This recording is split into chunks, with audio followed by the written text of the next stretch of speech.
This edition of MacVoices is sponsored by Smile, the makers of world-class software like PDF Pen for Mac, PDF Pen Pro for Mac, PDF Pen for iPhone and iPad, PDF Pen Scan Plus for iPhone and iPad, Text Expander for Mac, and Text Expander for iPhone and iPad. Learn more about all their great products at smilesoftware.com. And by MacVoices Magazine, our free Flipboard magazine that brings you some of the best Mac, iPhone, and iPad productivity tips on the web. High in signal, low in noise, just like MacVoices, MacVoices Magazine includes information on how you can get more out of your Apple technology. Subscribe at macvoices.com/magazine or search for MacVoices Magazine on Flipboard. Welcome to MacVoices. This is the Talk of the Mac community, and I'm Chuck Joyner. Folks, we're back in Take Control world this time around with a Take Control author we haven't talked to for a while. And it's probably a good thing because he doesn't have one new book. He has two new books, but they're kind of on the same subject. So I want to welcome back Glenn Fleishman. Glenn, it's great to have you back. Oh, it's so fun to be back. I'm writing books much less frequently these days, so my appearances are slightly farther between. Yeah, and that's a bad thing. But you also keep busy with plenty of other stuff. Let's see, at Macworld, the Macworld podcast. I can't even possibly keep track of everything.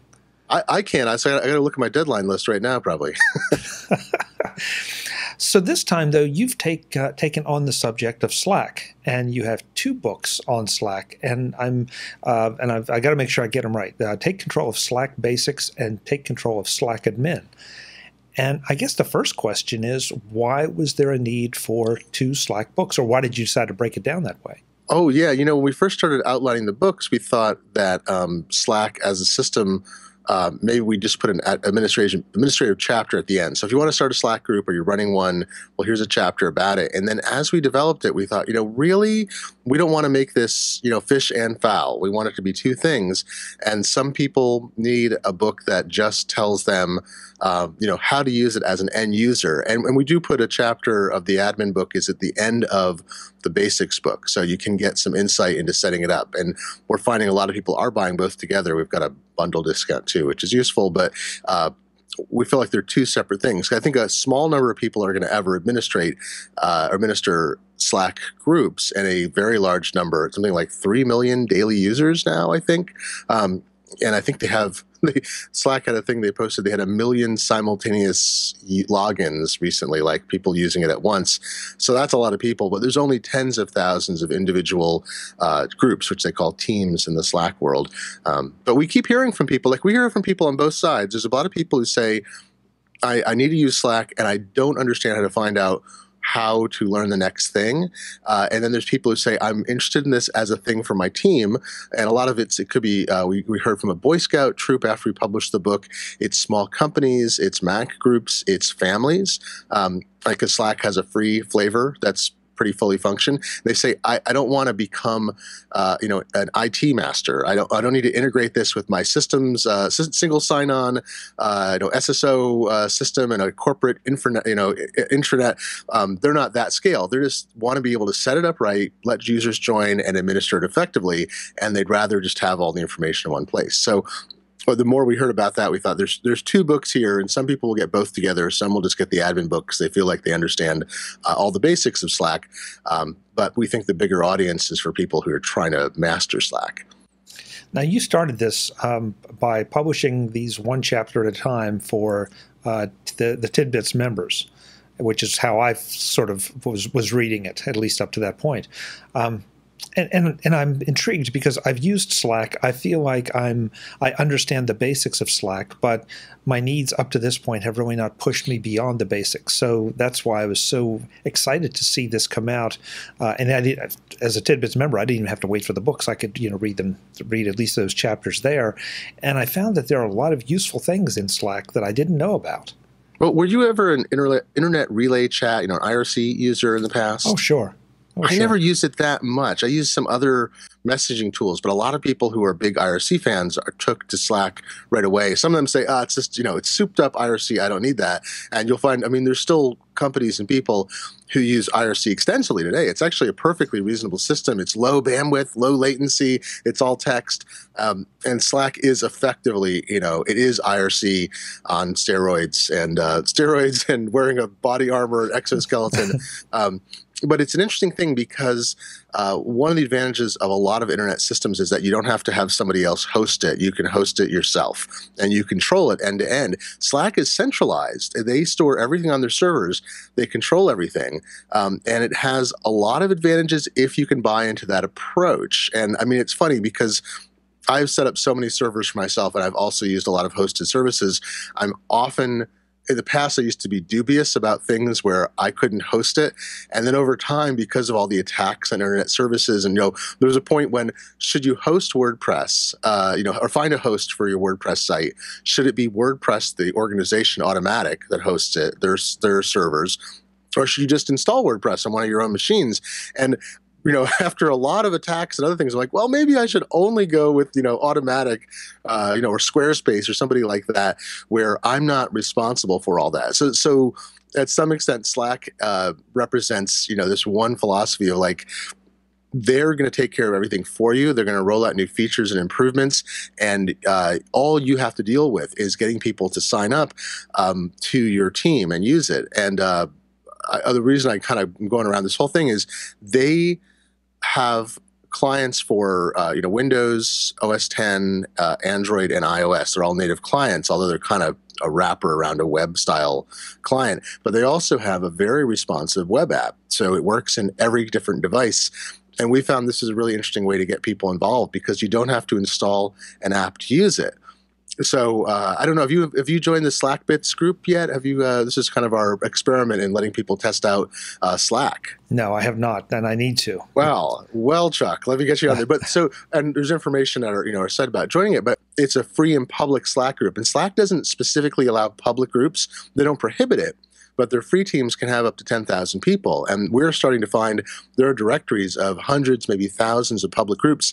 And Adam is using an extension, what's called an integration in the Slack world, that lets us put a web page up, and anybody who wants to join the group just punches in their email address, and the integration talks to the Slack backend with our team and sends out email to you. You click it and you're in. And because you don't need a native app, you can use the web app. You can start using Slack immediately. So that's been the bar for a lot of people. I think they think, well, I have to start a team. I have to find a team to join. I have to be invited to something. I have to install software. Excuse me.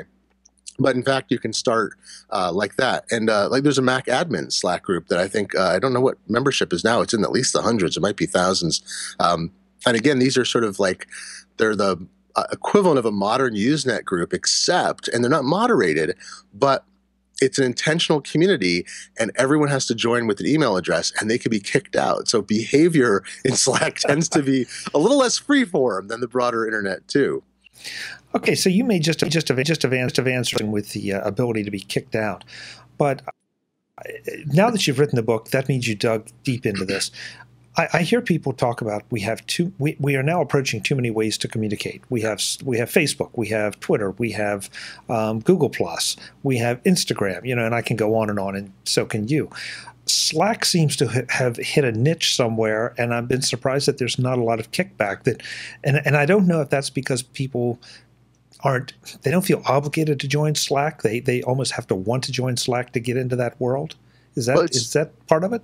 I think there's two sides to it. One is that a lot of businesses have adopted it, and I think the ratio is about, like I say, there's 3 million Slack users or active Slack users, if I had mentioned it before, and I think 2 million of them are in free teams and 1 million are in paid teams, which is, that's kind of the freemium thing. You offer a free service that's good enough, and then when people hit a point where they need something better, they kick up into paid. And I think you're seeing a lot of companies that were relying on tools that were inefficient to them adopting Slack because, it's free, it's well supported, the company is valued at billions of dollars, they're making revenue hand over fist. So when you look at it, you try to make a hard-nosed evaluation. Even if you're a company of 10 people, like, this is the story I hear all the time, is I woke up one morning and I was told I need to use Slack. and once you've used, like you and I, like thousands of applications, we're like, oh, do I have to learn another application? It's like, yes, you do. I'm sorry. So we hear this a lot, that people just they have to learn Slack because their group, and it could be again, it could be a running club you're part of, and everybody else is like, oh yeah, Slack is great, I'm using it at work already, or it's your school association, it's your department at a university, it's your small business, and you may have made the decision because you've heard about it, but you're getting kind of absorbed into it because it's a combination of so many things. Like if you need threaded discussion, Slack doesn't do that yet. So I know a lot of programmers who are working in companies where they're working on really discrete projects. They don't want to have free-form chat, which is at its heart, Slack is free-form chat that you can divide into channels by topics, and you can have private and public channels and so forth. But it really is, a sequential series of chronological chat messages. So at its heart, that's really, it is IRC in that sense. So it doesn't work for some people. For groups that are already using all kinds of tools, like they're using iMessage. Let's say everyone's using iMessage for group messaging, then suddenly they get an Android user. Are they going to make the person buy an iPhone, or does everyone switch to SMS group messaging, which is a hassle? They go, what's out there? Like, and we're also using Dropbox to exchange files, and and on and on. You go, okay, wait, if I use Slack, we have a collaborative editing environment. There's this thing called a post that lets everyone edit the same document. Not as strong as Google Docs, but it offers much of what most people need. We have shared file storage that's in the group everyone has access to. We have shared messaging. We can do direct messages with multiple people. You can have up to 9 participants, I think, in a multiple private direct message session. We can have public channels. We can archive it. We can search it. And so you go, okay, well, instead of using, as you say, there's all these communication tools. Suddenly, instead of using 5 tools, none of which may be totally adequate, you have one tool that, if you're in the sweet spot, replaces all of those and takes your mental attention down. You're like, all I have to do is pay attention to Slack for my workday, or for when we're trying to schedule a run, instead of having all this different stuff. Because you can use Slack on every platform so efficiently, excuse me, and because of the web app, so people who don't even want to install an app can use it, you can have people across the kind of modern panoply of operating systems and approaches. You can have somebody with a Windows phone. There's a beta Windows client out there still, even with Microsoft's plans, but they can use the web browser on a Windows phone, and they're not left out of this in a way that I feel like a lot of other systems there's some other group messaging systems that predate Slack that do have, rich platform support, but there's nothing that's quite like this thing where you can access it as well from every platform and from the web. So I think it just sweeps in a lot of people in a way that everything else that I've seen that's like it, Trello is a very different kind of thing. I think it's very complementary to Slack, but Trello, I think, had the same effect, where because it had a really good web client first, it started on the web. You could use Trello everywhere, so you weren't dealing with this, I'm Mac, we're Windows in-house, so-and-so has a Mac at home. They're having to, RNC, or not, or whatever it is, or RDC back to, their work machine and so forth.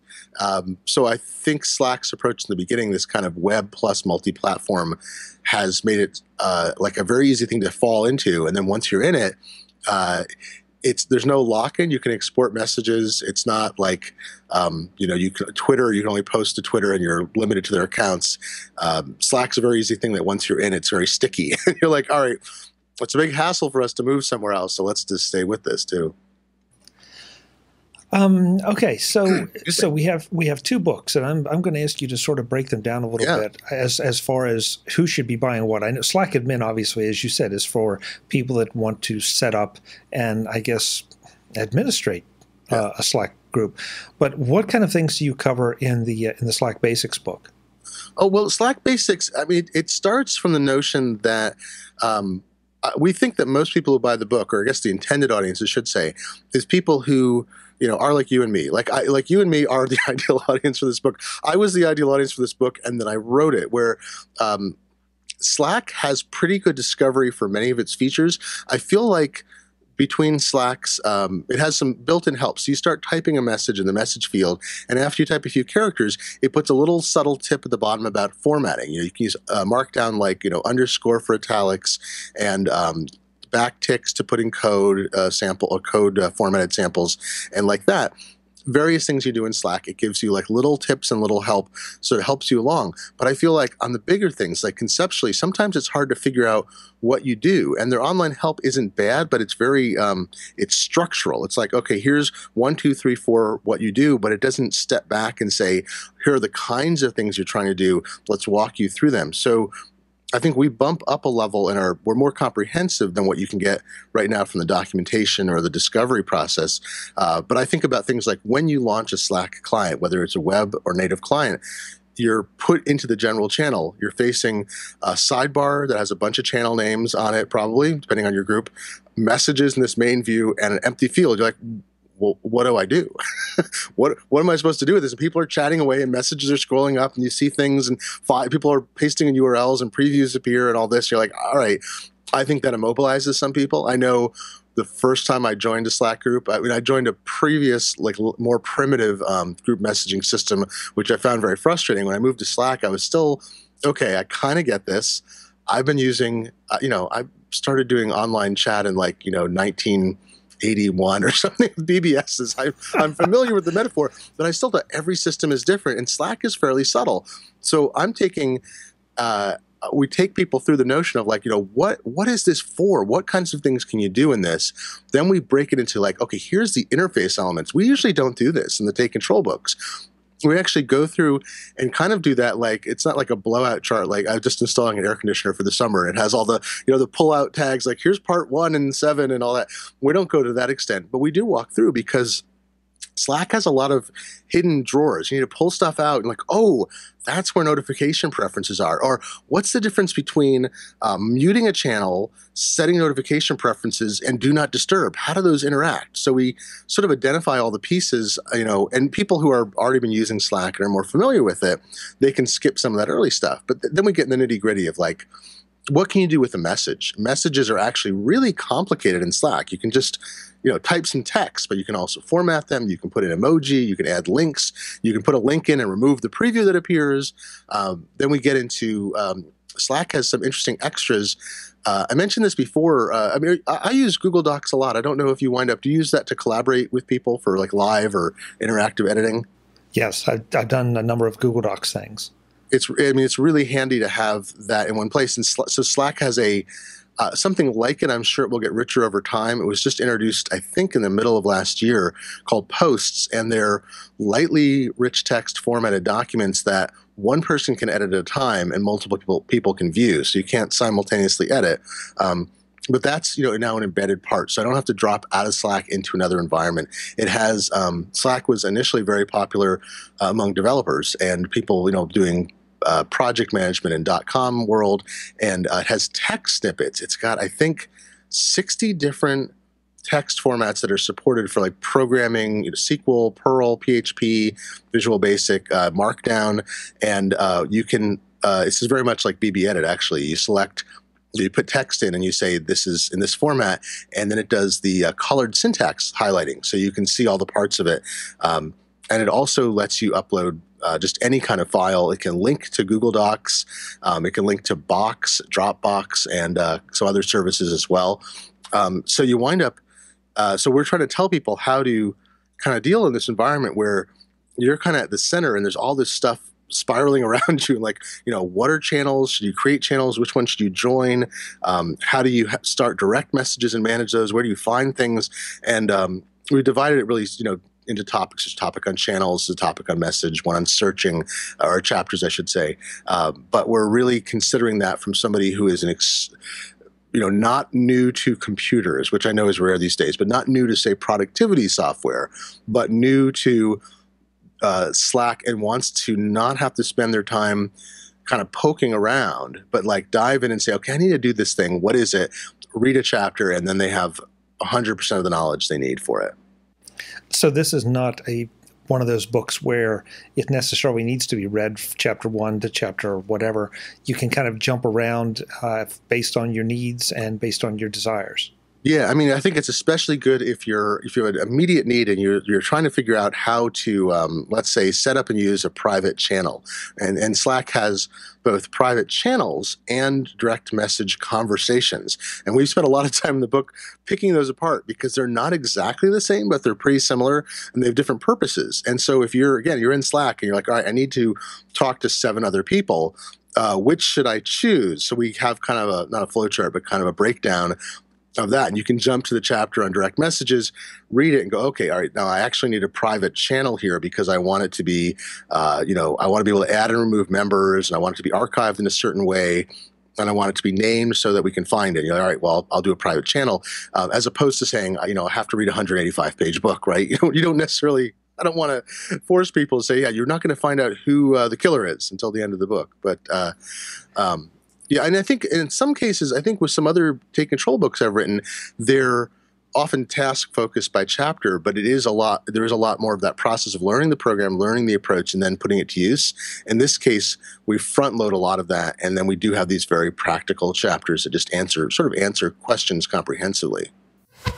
This edition of MacVoices is sponsored by Smile, the makers of world-class software like PDF Pen for Mac, PDF Pen Pro for Mac, PDF Pen for iPhone and iPad, PDF Pen Scan Plus for iPhone and iPad, Text Expander for Mac, and Text Expander for iPhone and iPad.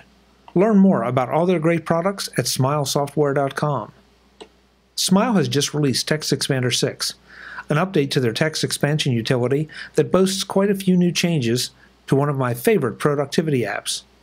Now, Text Expander comes with its own cloud service, textexpander.com, to help you share and sync your snippets. Yes, I said share and sync your snippets. Snippet sharing is an exciting new feature from Smile. Not only are your snippets synced between your Mac and iOS devices for your own use, but you can share your snippets with your family to help improve their productivity and solve their problems. With Text Expander's new Teams capability, you can implement snippet sharing for your team at work. Pick which snippets you want to share with which team members, edit them on the fly, and simplify and standardize email responses, social media comments, pieces of code for websites, automatic spelling and capitalization correction, and much, much more. Of course, all the Text Expander legacy usefulness hasn't changed. Email signatures, blocks of code or text, images, snippet groups, and more are all still there, right where you expect them. Text Expander 6 is an intriguing update to a utility that I use multiple times an hour when I'm on my Mac, iPad, or iPhone. I'd like you to find out what it can do for you by visiting smilesoftware.com and learning more about it. That's Text Expander 6 from Smile, the makers of world-class software at smilesoftware.com. Thanks to Smile for sponsoring this edition of MacVoices. It's something, too, I want to make sure that I address, because I am not a programmer, and IRC, yes, I've used IRC, but sometimes that can get a little geeky, too. Yeah. And while you have to get used to the Slack interface and kind of figure it out, it's by no means geeky at all. So if you're not that, you don't have to feel like, oh, I've got to be worried about, as you said, the colored syntax and all that. No, that's something that's there to use for those people, but it's not really integral to the service itself. That's totally right. And, I don't want to be a Slack evangelist because I don't think it's the right solution for every person, group, family, team, business, whatever. But I think you can use Slack at a very straightforward level where all you're doing is using it like group chat. It's really like you're in iMessage or text messaging, and you select a channel and you're just typing messages back and forth and there's nothing else going on. It actually works very well for that. I think the utility of Slack is that it can be Baroque. You can keep adding things. So there's this interesting distinction between the free and paid teams. On a free team, you can have, I think it's up to 10,000 members. Funny, I can't remember that, but it's a huge number. You can have, and it keeps an archive of the most recent 10,000 messages. And then, once you pass that, messages are unavailable, but they're not deleted. So if you suddenly become a paid team, all of your back messages are available, which is again part of that freemium model. They're giving you an incentive. They're not saying, well, we delete older than 10,000. Like, no, we keep them for you.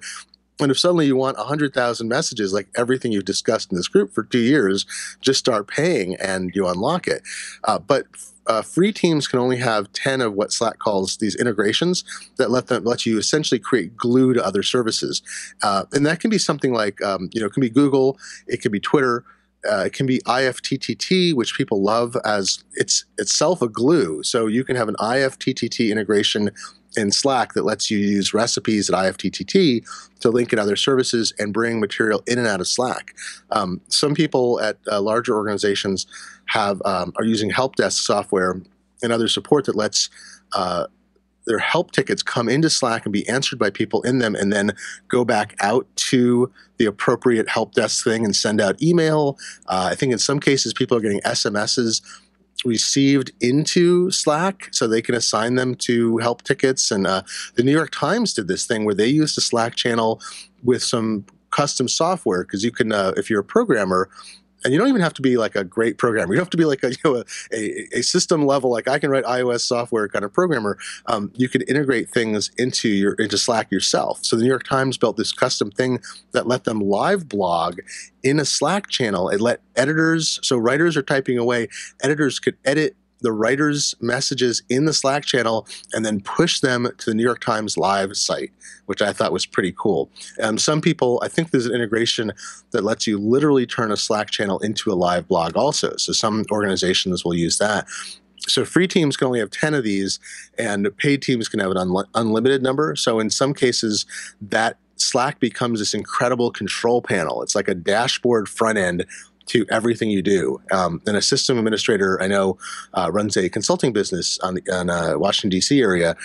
He uses Slack to pull in notifications, alerts, warnings. They all flow in from all these different services into channels he has set up in a group that he and his partners use. And they can monitor what's going on in one place, because some services want to send you texts, then they will, so you get different text messages from different places. Your iMessage, your messages is filled up. You're getting email, you're getting other stuff. If you can coordinate that all to one place, Slack can become that hub too. So it can get to that level of complexity. Not everyone has to do that, though.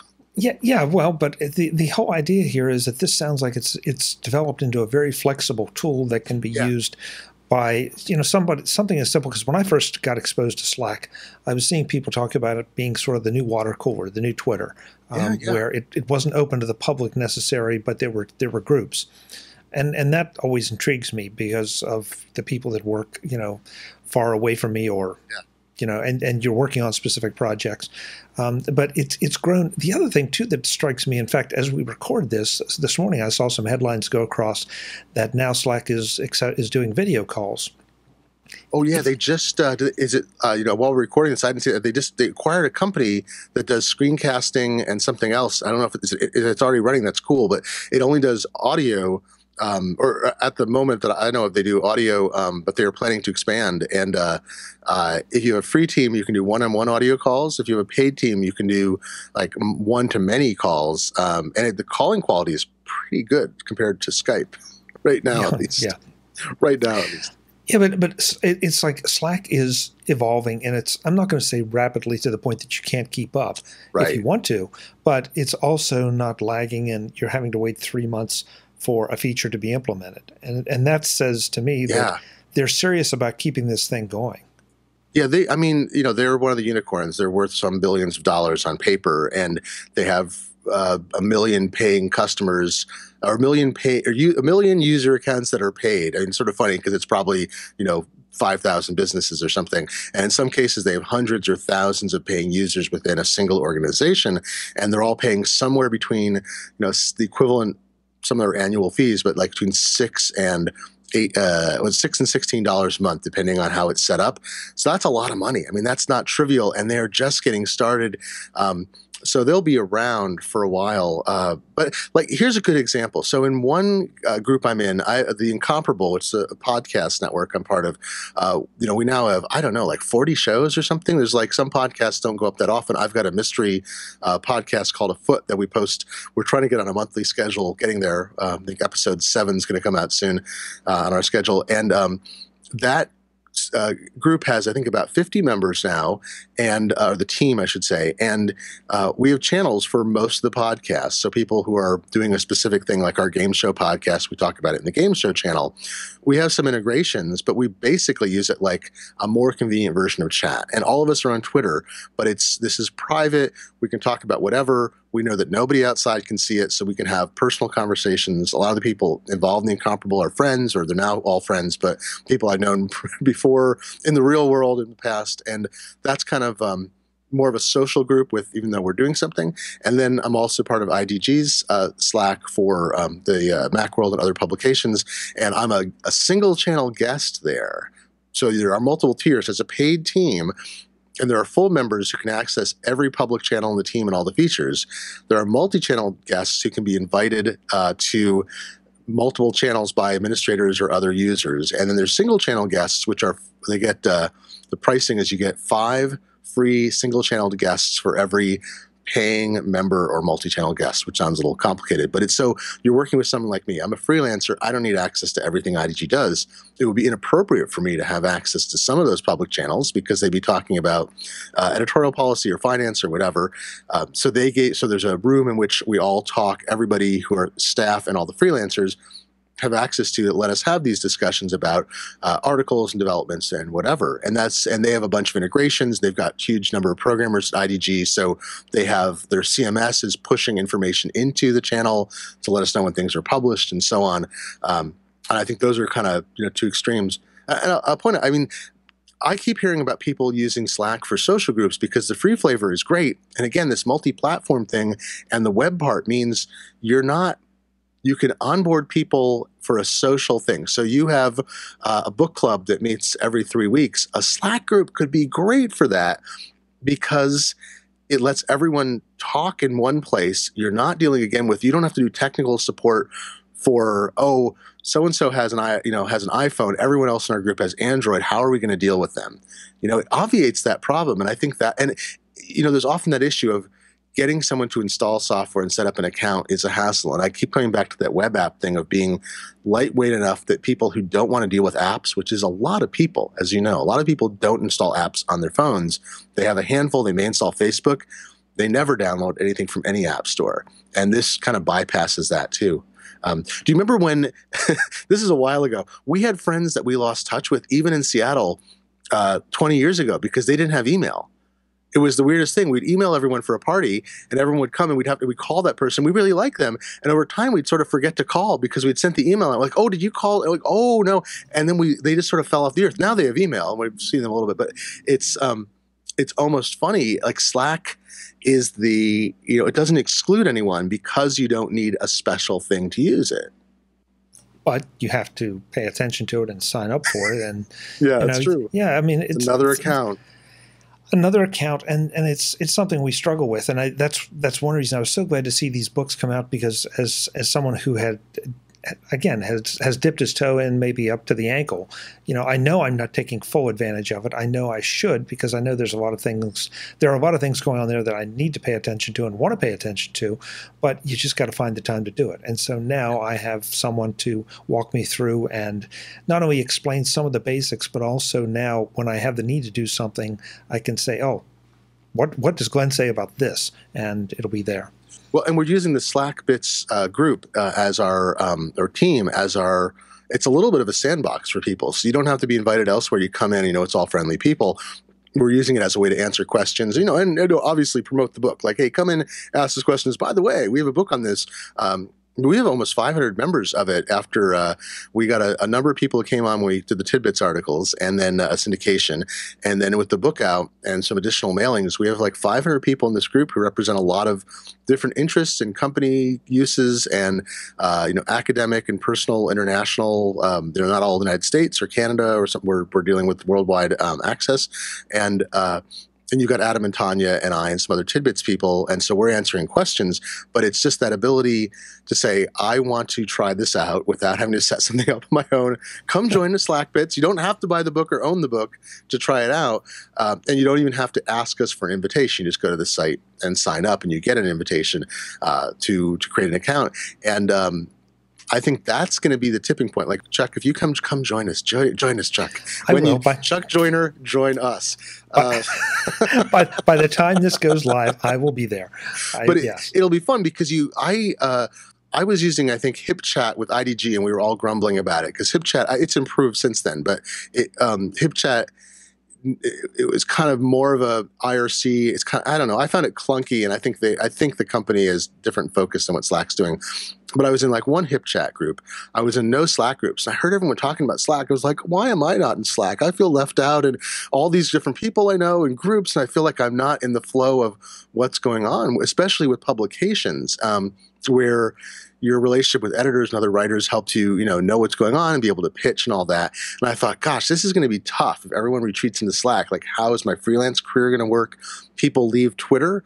You see less of me on Twitter. I know it's hard to believe because I spend more time in Slack groups, so I'm not tweeting as much. And Twitter is sometimes a hostile environment for everybody, especially with politics going on. And Slack is an intentional community, so it's people who've been asked to join or chose to create a group.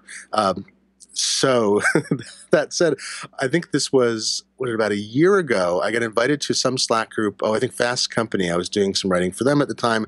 They said, join our Slack group because it's easier for us to communicate. Okay. Then, like, within a few weeks, like, join, I forget what other group, like, get in this. Then Jason launched the Incomparable Slack. Okay. And then suddenly I'm in 6 Slack groups. So talk about too much, okay, I'm not using Twitter and Facebook and all these other things as much. Now I have 6 groups to manage in Slack. That's a different, people have written Slack bankruptcy articles already where they say, I'm in 18 groups and I'm out. I just got to shut the program down because I can't manage that much interaction, even with a tool like Slack. And I think that's a lesson in all of these channels, is that you have to try to find things that are focused. I preach this so much about Twitter. I could have a Twitter stream that goes by so fast I can't keep up with it. So I'm very picky about who I follow.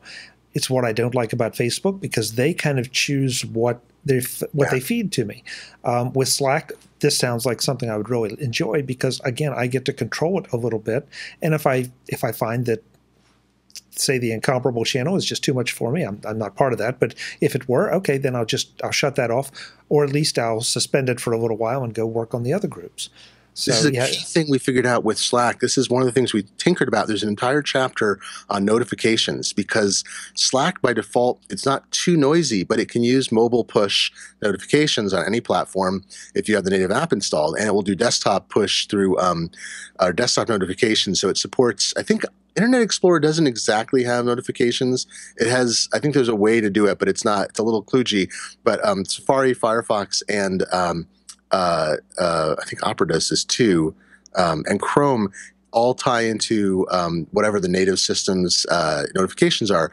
So if you don't configure Slack right, every time someone posts something, it's like bing, bing, bing, like, too much, And we have great detail about how you set things up because you can mute channels. So you're still a member of the channel. You can still read it. You still know what the last unread message is, but you don't get any notifications, either visual or otherwise, that anything is happening. So, and there's a way to set a do not disturb period. So from 8 p.m. or 10 p.m. to 8 a.m. every day, I don't want any push notifications on any device. I want no alerts, right?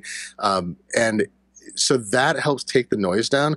But this problem you describe, Twitter is terrible for completists because if you want to read it, if you want to see what's actually going on, you have to highly curate who you follow, and don't follow me in that case, or mute me. I want I want something that takes my tweets and distills it into things that like a 1/10 feed. That's just the ones that people have favorited most or something. But managing Slack teams, if you're in multiple teams, then you have to ask yourself, like we're discussing, like, how many teams do I need to be in? What can I actually follow? The fear of missing out, right? FOMA is huge, and it's very easy if you're a social person, if you're involved in, SIGs and mugs and, square dancing and have a job. You could wind up in all these different groups, all these different Slack teams, just like you'd wind up in Facebook groups, and you're just taking the Facebook groups problem and you're moving it to Slack. So there is that. And so I think 6 is my limit, and one of those is pretty low traffic. So a handful of writers I know, and a couple are pretty low traffic, or I just need to check in every once in a while. If I had 6 groups that were as active as, say, our TidBITS group, which is not very active, but we discuss stuff every day, I wouldn't be able to keep a track of anything. So it's definitely, you can't escape the danger. It's easier to mark in Slack that you want to ignore things than it is in a lot of other tools. Yeah. And it's just like everything else. It's got to be the right tool for your job, whatever your job happens to be. So it sounds like for certain places this would be perfect. For other things, maybe not so much. And you also have to have it integrating with the tools that you use. If this is a fantastic service, but it does not integrate with 3 of my favorite tools or 3 of my essential tools, then I've got to go look elsewhere. But it's the fact that they are updating and constantly adding that integration, I think, is such an important point here, that Slack is not going away. Slack is not something that if you start to depend on it is likely to disappear anytime in the foreseeable future. It's actually maddening as a writer because they keep adding features, and some of them are, a lot of the features they add are great. I haven't felt like they've done anything that's terrible, but at some point we were a month or so away from finishing the books, or maybe 2 months, and they changed the toolbar in some of their apps, not all of them. And I had to agree, it was much better. They rearranged where things were found and changed the icons. And we're like, oh, this is much more regularized. It makes much more sense where they put things, and what the icons now are more explicable. And we're like, oh, for crying out loud, I have to retake 40 screenshots to make this work. So I think from a user perspective, you don't want too much of that change, because then you're unsettled. You don't know where you find it. So that was a major, they don't change that interface very often. And my understanding is they won't be changing it again for a while because they've kind of fixed it. But like threading is a great example. I think one of the key criticisms of Slack is that it's a stream, and the streams are divided into channels. So you can switch among channels, but you want, on the incomparable, we will sometimes have, 100 messages in our general channel because we're all talking about something, and it could be on 7 topics. A fellow from England, who's one of our regular contributors, Anthony Johnston, he coined the term thread necromancy, which is going back, he's, 8 hours off set. So he goes back, looks at previous, he wakes up in the morning, we're all asleep, and he's like, thread necromancy, and he starts referencing comments that were, from hours and hours before. Slack recently added a feature only available so far in the desktop and web apps. There's this kind of divide. The mobile apps are getting a lot of features late or a little different, and they're catching up. You can hover over a message, and there's a kind of forward arrow link, which is share. You click that, and then it will embed the message you're referring to and let you comment on it. So if you're doing thread necromancy and you're taking a message from 100 units ago, 100 message units ago, you can do that, and then people see the context, but they're only seeing the context of one message. And Slack CEO said just a few weeks ago that threading is coming. They know it's important. It's coming later in the year. That'll take a big load off, because right now you're sort of following this stream. And I just wrote some tips for a business magazine about using Slack, like from the administrator standpoint. And one of the things I suggested is that, you want to keep channel. It would be very easy for people to waste an hour a day unnecessarily in Slack in a company. That's a huge, imagine if you have hundreds of employees, how much wasted time you have if you have channels, too few channels. So you have a channel called, let's say, projects, and everybody's tuned into it because all the new projects are discussed there. Well, suddenly you have 50 new projects, and everyone's reading like crazy. They're spending an hour in the morning going back and reading, and then people are posting through the day. Is that useful? It's like, no, you probably should have project announce and project discuss, or even project, Citibank, project, blow up the moon, whatever. And people can switch to those. But you don't want channels that are too specific, because then discussion doesn't happen. But it's okay to have a channel that has 2 or 3 people in it if it's the right one. It doesn't cost anything to have channels. But I think that kind of thing, like if you don't tweak that, you could wind up, there are companies, you've probably seen these, like Slack is dead posts already over the last few months, where people say, this is already past its time. Like, we're wasting so much time. Our company, AgileBits, I think it was, has actually turned off Slack because they felt like it was a distraction to them because of how much people had to put their attention there and keep up. And I totally understand that. And I think it's going to take more training to get people inside of organizations to figure out that, and to get administrators to help shepherd, because you already have people spending how much time a day doing email, right? And it doesn't feel very productive sometimes. Do you want to add on that? I mean, even if Slack takes up a lot of slack from email, I hardly email. I would say I do 1% of the email now to anybody I'm in a Slack group with, even if it's not even on the same topic as the Slack team. Like, I have a friend at IGG. He and I will message through the IGG forum because we're both in there using private messages. And because it's efficient, we might not use iMessage, we use Slack. So I'm not sending email now hardly at all. But if I'm shifting all my work from email to Slack, is that an improvement? You got to ask yourself that too. Well, and is it an improvement? And we need to wrap this up because we're about to embark in a philosophical thing. But email is dead. Slack is dead. I just heard yesterday Snapchat is dead. It's like everything is dead, Chuck. Everything is dead, and that's part of the problem. I think it all boils down to, again, the best tool for you, and also where are your friends or coworkers or the people that are involved in your project. Where are they congregating? They may have already solved half the problem or made it a de facto decision, but you still, because I've heard people say, email's dead. I hardly look at email anymore. Well, okay, then there's not really another default, and so if I try to get in touch with you, what do I do? It's a challenge. It's a real challenge. I had this issue with my niece. Is what's she now in her? She's just after this past 30, and as she's grown up, all these mechanisms have changed. So sometimes I would send her a text message, figuring that was the best thing. She'd reply an email. I'd reply to that. I'd get a Facebook message from her. Then it would be like, how many modalities are she's commenting on my Instagram post? I'm like, oh, you should come over for dinner. And it's hilarious. And so I don't think even, I want to say the kids, somebody being 30, being a kid, haven't figured it out either. Oh, I want to mention one thing about privacy. I was mentioning the direct messages in passing. Slack has a very interesting privacy policy about messages in Slack teams, I think, compared to any other system like this you'd see. So Slack has public channels that, I'll just define this again. So in free teams, there are only members. And members have access to all public channels. You can kick somebody out of a channel, but they can rejoin. That's just it.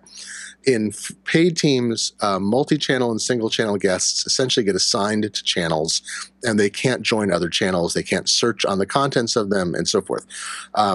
Whatever kind of users and whatever kind of teams you have, in a private channel, that's an invitation-only thing. So someone starts it, they invite other people. Nobody else in the Slack team even knows the channel exists unless they were invited to it.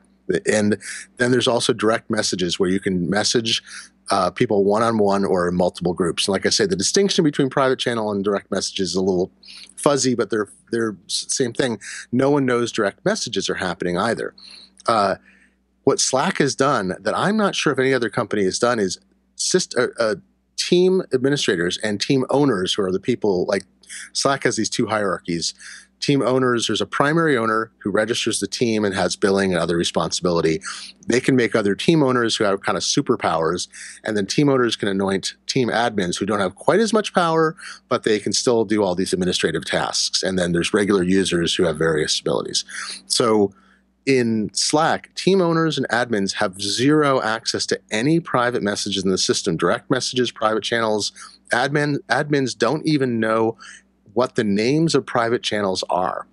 Slack will not release that to companies. If there's criminal hearings or proceedings, or they get a warrant or some other legal action, there's a lawsuit and there's a subpoena, they have a process for dealing with that. And they can retrieve it because they have encrypted transit between the apps and their servers, but they have access to everything in the end because they're handing this information back and forth to other people or to people within the team. So that's one thing. The other thing is they have a thing called compliance exports. So for certain industries and certain regulatory situations, companies are required to have full records of every conversation, right? So in free and paid teams, there are different kinds of retention policies you can set. Some organizations delete all messages after X days. That like Microsoft, after its antitrust lawsuits, I think set mail deletion dates. And as long as it's automatic, you're not violating any court, and you're not under a court order. You can say, like, our system just deletes every email in it after 2 years. We don't retain records because of the liability, and that's cool. So even in those situations, you still can't see private messages as a team owner or admin.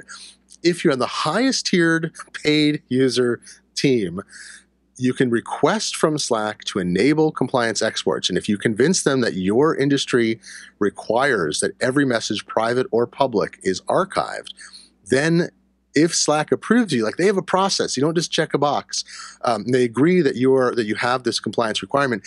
Only then can only team owners export, basically as a big flat or a comma separated value file, all messages private and public. So only in a very limited case can your private messages in Slack be exposed to the person who owns the team, whether it's, a soccer club or a multi-billion-dollar corporation. They cannot access your private messages, and except with that very specific compliance export feature. And I thought that was fascinating. And I asked Slack about it. I had a couple of questions when I was going through. So I'm like, really? Really? And they're like, yeah, that's how we built the system. So it ensures essentially 100% privacy except for legal action to private messages. I'm like you. I love that. I'm a little surprised at it, especially that they make you jump through that many hoops if you have that requirement. Well, I think they're trying to make sure that it's not done lightly. So you essentially ask for permission, and I think you have to say, like, Slack is not, by the way, it is not HIPAA compliant yet. So that's an interesting point. And then they have a separate government license that I think is only for U.S. government users as well. So they have acknowledged that. Because all their messages are essentially stored, it may not be appropriate for organizations that are required or their legal department wants them to store everything locally and not use a centralized service. They have an enterprise, like higher level enterprise flavor that's coming soon that they haven't released the features of, and it's possible that will be HIPAA compliant or meet other regulatory hurdles. But in this case, yeah, it's interesting, as usually business products are aimed at more transparency for the business owner. In this case, there's like a individual user privacy expectation built into the product, and that may be something that a company doesn't want to adopt Slack because they can't see every private message. And I don't know. I'm fascinated by that as a trade-off. Yeah, but I guess there are times that could be very appealing, even as a business owner. Yeah, your employees can communicate privately if they so wish. And remove some liability. There's things where if they're talking, some things discussed privately, if no one knows about, aren't liability, and sometimes they are. If you're in a court case, I'm not a lawyer, disclaimer.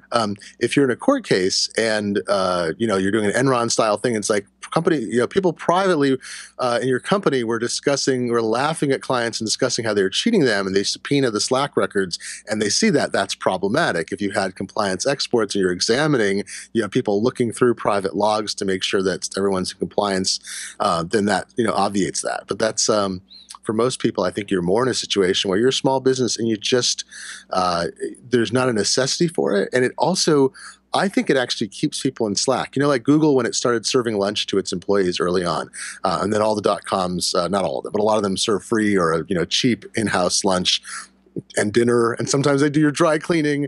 They don't want you ever to leave, right? Yeah. I think Slack wants you to stay in the system. So like I say, I don't even use iMessage a lot of the time with people with whom I share a Slack team. I just use Slack. One other thing I should mention, it struck me, it's not in the books. Email is unreliable. You've had this problem, right? Where you email somebody and they never get it and they're unaware they don't get it. Slack is a guaranteed delivery system because the Slack central server, you're always interacting with Slack as a server. So you post a message, you hit return. If Slack's servers do not acknowledge the app you're in, it says this message wasn't posted. So whenever you post a message into a public or private place on Slack, it's guaranteed that it either has delivered or it tells you it hasn't. Kind of like, iMessage is usually pretty good about saying this message wasn't delivered. There's an error. It's that kind of thing, as opposed to text messages, which are a black hole, and email, which is a black hole. You can't guarantee they're delivered. So if you're in an organization where you're working with a lot of vendors outside, and some of your email to them gets dumped into their Gmail filtered folder. Some of their email to you gets hit by your corporate firewall spam protection and gets bounced or thrown away. Slack becomes a guaranteed place where no one can say, oh, that didn't get through. It's like, nope, it's right there. I mean, I'm saying that in a negative way where people are trying to avoid responsibility. But it's really, you don't have to worry that the message you meant for someone to get doesn't get there, because Slack won't, the Slack apps will tell you it wasn't delivered or wasn't posted. Glenn, this conversation is exactly what I had hoped for, because it really shows the depth, I think, of Slack, and it has informed me about some features I was not aware of. And hopefully it's given some folks, that push to go and check it out. And if for those that are on Slack, maybe the push to go and check the books out, because they need to know more about these features. Hey, we have excerpts of the books online. The first 2 chapters are at TidBITS. Slack, you can use Slack for free. You can come join SlackBITS for free. You don't have to buy any of the books to ask questions about it too, because I'm trying to learn more and develop, enrichen the books and mature them over time too. So we're not, it's funny, a lot of the times I feel like, well, I wrote the book, I really need to get people to buy this thing because I put all this time in. In this case, I feel like Slack is a long-term project for me. And I still would love if people bought the books, of course. But I feel like we're trying to develop a knowledge base of how people use it, the kinds of questions people have, and figure out, how do we better serve people trying to get into this system? We don't want to be gatekeepers. We want to be greeters. That's really what it is. Greeters to Slack. So let's talk about the pricing of the books and all that. They're all, of course, at takecontrolbooks.com. And what do they go for? They're $15 each, and together they're $24. There's a 20% discount off them as a 2-book bundle, and the basics book is 185 pages. The admin book, I think, is 50-something pages. It's a little dense. We price the admin book at that level because we know we'll sell fewer, and we have to put a lot more time in to kind of get it as precise as you need for the administrative side. So that's kind of why we did the bundle, so it takes a little of the sting out of the cost if you want both books.